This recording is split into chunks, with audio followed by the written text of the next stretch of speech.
ప్రియమైన దేవుని వల్లరా మన జీవితంలో చాలా వస్తువులు కొంటూ ఉంటాం, వాడుతూ ఉంటాం. వాటిని కొన్నప్పుడు దానిని వాడుకునే యోగ్యత మనకుంది. అర్హత మనకుంది.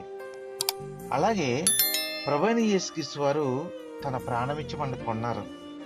మనల్ని పాపం నుంచి విమోచించారు. నరకం నుంచి తప్పించారు. సాతాను బంధకం నుంచి విడిపించారు. కాబట్టి విలువ పెట్టి కొనబడిన వారు మనం. కాబట్టి మన దేహంతో దేవుని మహిమపరచాలని కొరింథీ పత్రికలో చెప్పడం జరిగింది. మరి మన దేహమును దేవుని ఆలయంగా ఉంచుతున్నామా? మన యొక్క కళ్ళు, మన కాళ్ళు, మన చేతులు, మన మాటలు, మన చూపు దేవుని కొరకు వాడబడుతున్నాయా? ఒకసారి మనం ఆలోచించుకోవాలి. మనం చేసే ప్రతి పని దేవుని మహిమపరచాలి. మనం మాట్లాడే మాట, మన క్రియలు సమస్తము దేవుని మహిమ కొరకు వాడబడాలి. ఇటు దయ్యన దేవుడు అందరికి అనుగ్రహించును గాక.